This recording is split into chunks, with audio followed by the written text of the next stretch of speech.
Hello, my name is Dr. Shirish Gadgil. I'm the Chief of Division of Hematology and Oncology at Henry Ford Cancer Institute and Henry Ford Health System in Detroit, Michigan. Today I'm going to be discussing when should I use checkpoint monotherapy in frontline advanced non-small cell lung cancer.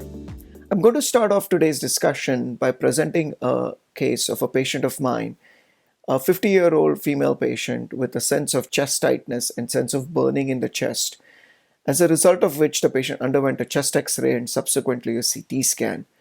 This showed multiple bilateral lung lesions, as can be seen on the CT scan image on the left, and a right upper lobe lung mass, as can be seen on the image on the right.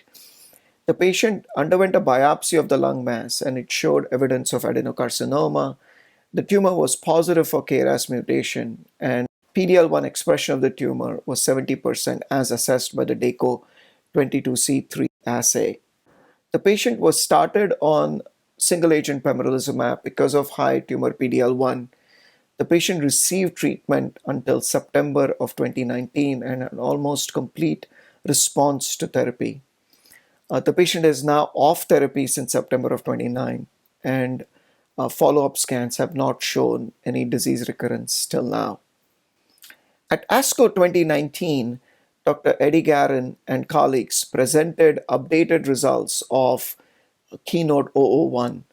KEYNOTE 001 was a phase 1 study of pembrolizumab with dose expansion cohorts in several tumor types, including in non-small cell lung cancer.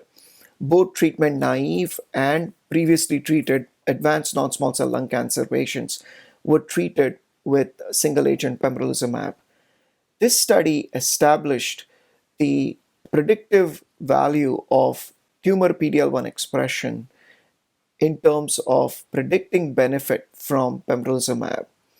As can be seen on the figure on the left, in patients with treatment-naive advanced non-small cell lung cancer whose tumor PD-L1 expression was 50% or greater, the 5-year survival with pembrolizumab was almost 30%. Whereas in patients whose tumor PD-L1 expression was between 1 and 49%, the 5-year survival with pembrolizumab was 16%.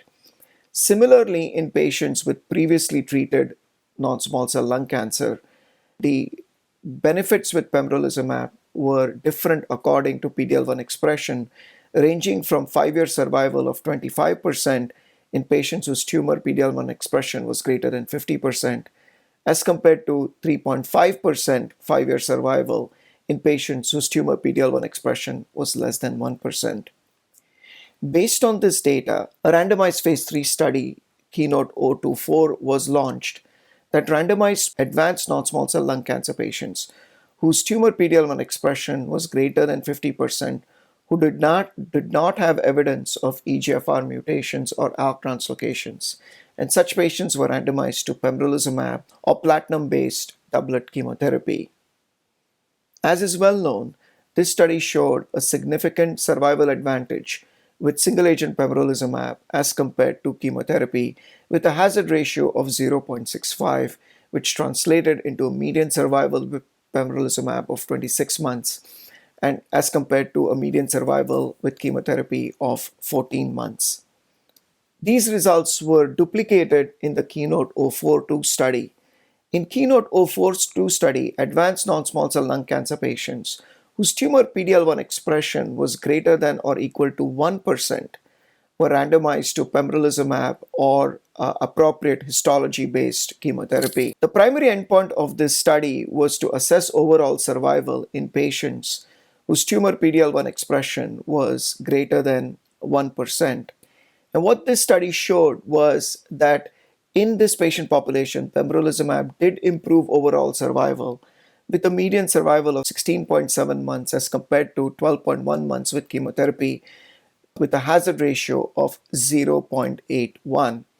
However, it is important to note that when we analyze the data according to the PD-L1 expression, all the benefit with pembrolizumab was observed in patients whose tumor PD-L1 expression was greater or equal to 50%, with a median survival with pembrolizumab of 20 months, quite comparable to what was observed in KEYNOTE 24, as compared to a median survival of 12.2 months with chemotherapy with a hazard ratio of 0.69.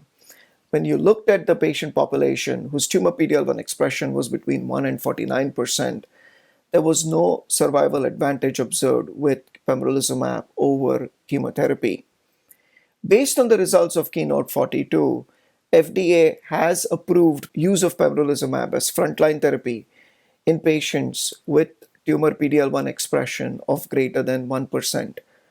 Nonetheless, based on the results of KEYNOTE 24 and KEYNOTE 42, the consensus is to utilize single-agent pembrolizumab as frontline therapy in patients with tumor PD-L1 expression of equal to or greater than 50%, and usually pembrolizumab is not used as frontline therapy in patients whose tumor PD-L1 expression is below 50%. In addition, consensus is that in patients whose tumors have high PD-L1 expression and have a high tumor burden, such as multiple liver mets, multiple bone mets, there is a preference to use chemotherapy and immunotherapy as compared to single-agent immunotherapy such as pembrolizumab, since it's expected that the combination of chemotherapy and immunotherapy may provide higher response rate and quicker tumor control. We now have data with atezolizumab as single agent in patients with high tumor PD-L1 expression. This is based on the study Empower 110 that was presented by Dr. Spiegel and colleagues at ESMO last year in 2019. This study randomized patients with treatment-naive non-small cell lung cancer and randomized them to atezolizumab versus histology-based, platinum-based doublet chemotherapy. This study showed that in patients with high tumor PD-L1 expression, atezolizumab improved survival compared to chemotherapy with a hazard ratio of 0.59. The median survival with atezolizumab was 20 months, and with chemotherapy was 13.1 months. Now, PD-L1 in this study was assessed by the SP142 assay, and in this assay, high PD-L1 is considered if high PD-L1 expression is observed either in tumor cells or in infiltrating immune cells. So the definition of high PD-L1 in this trial was somewhat different than the definition of PD-L1 in the pembrolizumab trials. Nonetheless, based on these results, the FDA recently approved atezolizumab for first-line treatment of metastatic non-small cell lung cancer with high tumor PD-L1 expression. And so we have another monotherapy checkpoint inhibitor that we can utilize as frontline treatment for advanced non-small cell lung cancer patients with high tumor PD-L1 expression. This is now the treatment paradigm for frontline treatment of advanced non-small cell lung cancer.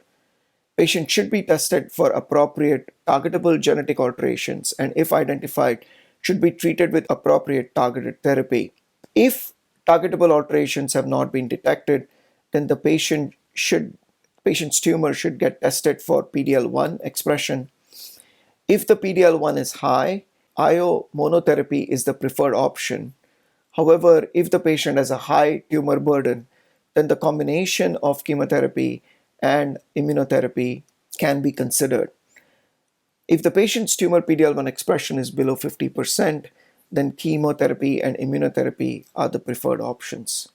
In conclusion, monotherapy checkpoint inhibitor is the preferred option in patients with advanced non-small cell lung cancer with high tumor PD-L1 expression. And now we have two options, pembrolizumab or atezolizumab. Pembrolizumab is approved as single agent for frontline therapy for patients with tumor PD-L1 expression between 1 and 49%. However, based on subset analysis of KEYNOTE 42, the consensus is that chemotherapy and immunotherapy is the preferred option for these patients, since in the subset analysis of KEYNOTE 42, in patients with tumor PD-L1 expression between 1 and 49%, survival advantage with pembrolizumab was not observed over chemotherapy. Finally, chemotherapy with immunotherapy may be considered in patients with high tumor PD-L1 expression if they also have high tumor burden. Thank you for your attention.